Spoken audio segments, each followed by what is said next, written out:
vətənlər, mitingimiz devam edir. Kararımız birdir. 4 gündür devam eden mitingimizde yegane tarafla çıkış edirik.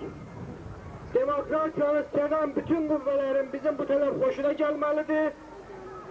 Yukarı yaş senzi, insan hukuklarını məhdudlaşdıran kanun ləğv edilmelidir. Bütün özünü prezidentliğe layık bilen her bir vatandaş öz namizədliyini ileri sürmeye bacarmalıdır.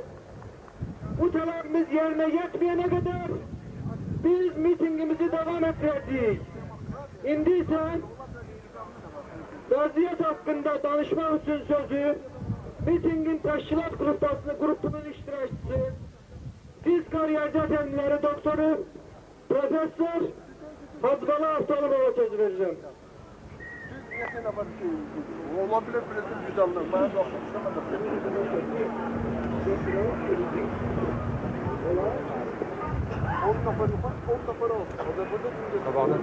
da Aziz miting iştirakçıları, talebimiz birdir.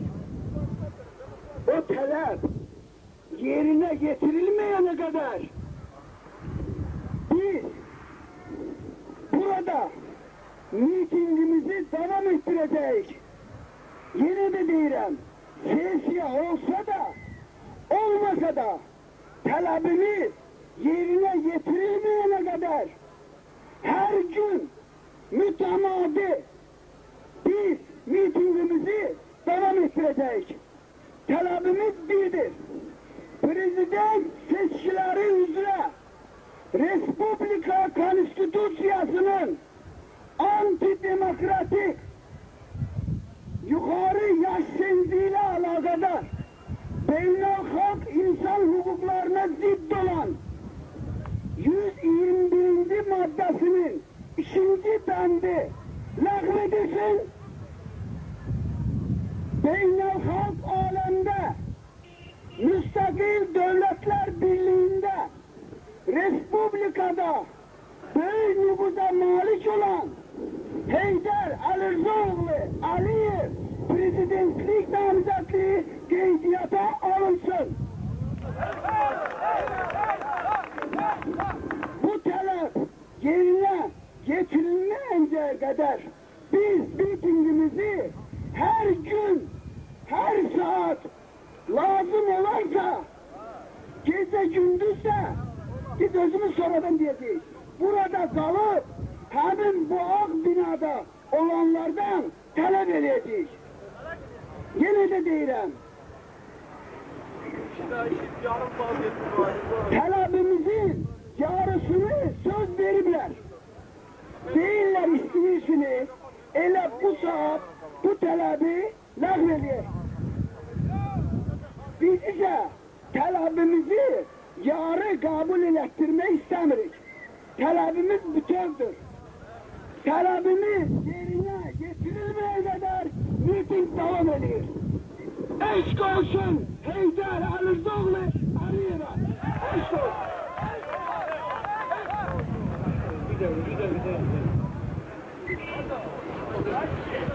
Selam bize. Azerbaycan'ın muhtelif bölgelerinden gelmiş hemvatanlarımız koşulur. Burada sizin karşınızda Azerbaycan'ın serhad rayonlarından,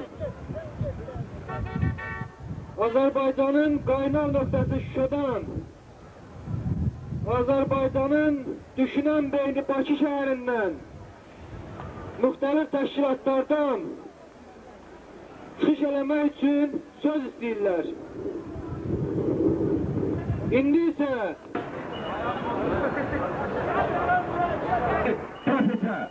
və mənim əsas sözüm nədir? Gəlin analiz edək vəziyyətimizi. Burada da mənə reqlament yoxdur ki. Yoxdur ki. Çünki mən ayın 4-də mitingə yetmişdim azadlığa və reqlament qoydular deyən mənə çıxış eləmədi. Mən istəyirəm analiz edək vəziyyətimizi. Biz nə günlüyük və sizlə bir yerdə Azərbaycan birləri dünyada ən ağır məmləkətlərdən biri Azərbaycandır.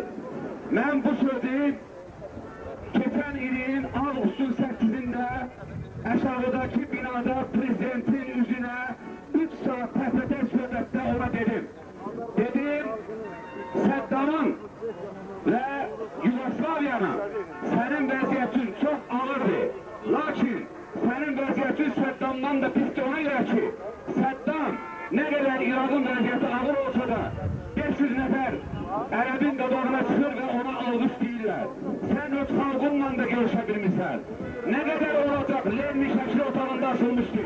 Avqustun 8-i dedim, sən nə üçün bunun şəklini burada saxlayırsan? Nə üçün siz Leningradın adını dəyişirlər? Siz Azərbaycan xalqı adından bir kişi güya ki, etiraz et, bəyəm Lenin sənin xalqın əlidir. Bəyəm Lenin səni bu günə qoyan Lenin deyil. Gəlin analiz edək. Mən bindim dəqiqə zapisdən gəlirəm. İndi bilmirəm, o veriliş hələ açıq aşkar deyil. O yarı yalan, yarı aşkardır. O vaxtlar o açıq aşkar olacaq ki, mənim özümün studiyam olar. Mənim özümün bir bazı küncüm olar. Sizin özün maşınız olar, özün tuşanız olar, özün torpağınız olar. Onda özün mənliyiniz olar. Sayın hökuməti bizim hər şeyimizi alıb, rəhbərlərimiz də qul olubdur, özümüz də qul olmuşuq. Mən bunu 86-cı ilə yazmışam. Nietzsche deyirdi, если народ раб, его первый господин первый раб. Bütün millətimiz quldur deyə başında oturan bir nömrəli quldur. Onun məndən fərqi onda ki, mən metroda yerən qulam, o da çaykada yerən quldur. Bəlkə o məndən daha hiç quldur. Ona görə biz bu qulluqdan çıxmaqdan ötürü düyünləri Qarabağ qoymurlar, o Qarabağ eliblər. Gəlin görə, kimin gücü çatacaq buna? Mən demokrat həmşirlərimdən xahiş edirəm o prezidentliyə verərlər. Onlar Azərbaycanın sabahı naminə öz namizədlərini geriyə götürsünlər. Niyə görə? Çünki Azərbaycan büyükləri xarab olmuş bir maşındır. Sınıq, salxaq. Mən onu o günlər cəfərlərə demişəm. Bu sınıq, salxaq maşını heç kəs düzətmək istəmir. Hamı istəyir onun suşamında otursun. Və mən buradan deyirəm, o maşını sürə bilməyəcəklər. O maşının, onlar detallarını bilmirlər onun arxa köprüsündə nə var, o karoflasında nə var, motorunda nə var. Ona görə orada o maşını sürə bilməyəcəklər. Ötə o maşın gəlib bu dəqiqə Aksu Privalının yanındadır. Həmən o maşılar istəyirlər o köhnə, körlamış maşını sürə bilməyəcəklər.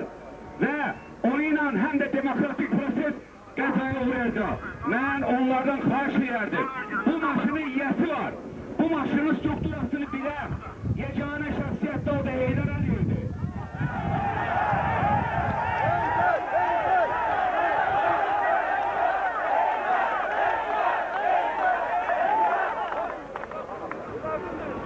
Mən istəyirəm yeni analizi davam etdirib. Heydər Əliyev Silviyüzçü Azərbaycanda ziyalıların içindən ilk dəfə bileti verən adam mən olmuşam. Əgər mən o bileti vermişəmsə, mən həmin o partiyanın və onun başında olanların siyasətin əleyhinə də vermişəm. Biriləri ölkəni baxın, analiz edin. Yeltsin kimdir? Nazarbayev kimdir? Şvarnadze kimdir? Həmin o strukturanı bilən adamlardır. Özə mən sizə deyim, əgər Heydər Əliyev biz xalq olsun, biz kişiliyi göstərib öz axsaqqalımızı, öz işbilənimizi, dünyada hörməti olanı və Moskvanın iç üzünü mən Siruzdan daha yaxşı biləni, həm KGB-nin celloğudur, həm də Politbüronun üzvü olubdur. O strukturanı mən Siruz onun qədər bilə bilmərəm, nə də etibar bilə bilməz, nə Əbülfəz, nə də Yaqub Məmmədov. Bu adam bütün bunları bilir. Ona görə də o adam Moskvanın iç üzünü də görübdür. Və görüb ki, Moskva nə qədər mundarıqla əşağına Siruz deyəndə başa düşmürdülər. O başqası deyəndə, Soljenitsin yazanda, indi Heydər Əliyev özü Soljenitsinlə razıdır. Özü də o setlərlə razıdır, çünki Heydərin öz başına oyunu gətirdilər.